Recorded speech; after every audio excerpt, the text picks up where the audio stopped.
이게 명도소송이란 것은 원래 점유하고 있는 사람의 그 점유를 뺏어서 네. 내한테 그 공간의 어떤 확보 이런 부분을 할 수 있는 그런 소송 이런 것을 이야기를 합니다. 임대차 관계에서 이제 많이 생기죠. 네. 네. 지금 이제 계약 기간이 지나거나 차임을 지급하지 못한 세입자들이 건물을 이제 안 비워주면 이때 이제 임대인이 하는 소송이 이제 명도소송인 거죠. 예, 보통 뭐 임대차 관계에서 많이 생기기도 하고 또 음. 무단 점유라든지 또 매매 관계에서도 많이 생기고 네. 여러 가지 이제 방면에서 명도소송이 많이 일어나고 있죠. 근데 이게 이제 명도소송이 상당히 많다고 하는데 그 이유가 있을까요?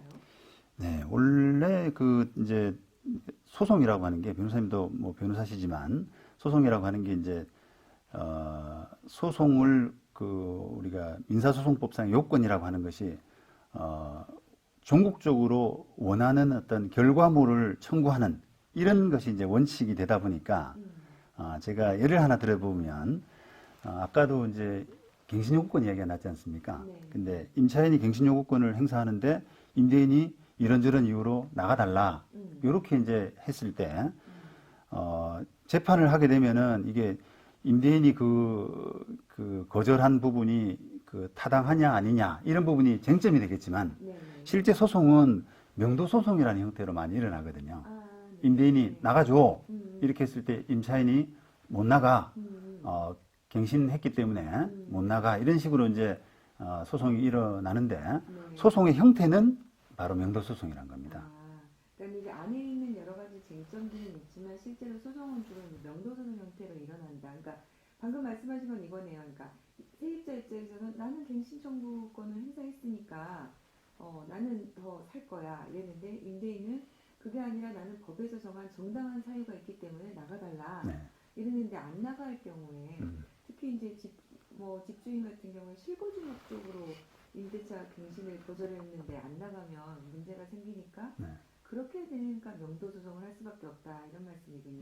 네. 구하려고 하는 원고가 구하려고 하는 전국적인 결과가 어쨌든 나가달라라고 하는 거기 때문에 네. 명도소송인 거죠. 만약에 이게 이제 소송법상으로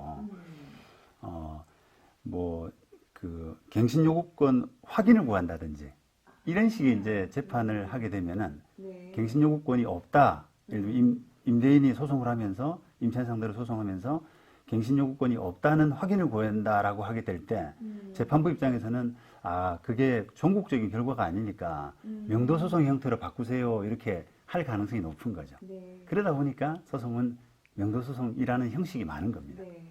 저희가 고시 공부할 때 네. 민사소송법의 대원칙 그게 이제 종국적인 거를 해야 된다. 네. 중간에 확인을 구하는 것보다는 이행을 구하는 것이 원칙이다. 그때 배웠던 거 그 말씀이시군요. 결국 그거죠. 네. 네. 네. 그러니까 계속 사람들이 이제 무슨 소송하냐 그러면 명도소송이다 이런 이야기를 많이 하는 거죠. 네. 그래서 명도소송이 이제 많이 발생할 수밖에 없군요. 예. 그러면은 이제 우리 입장에서는 이 명도소송의 특징을 좀 잘 이해해야겠습니다. 그래서 어떤 것들이 있을까요? 네. 말씀드린 것처럼 명도소송이 워낙 이게 생활 속에서 많이 일어나다 보니까 네.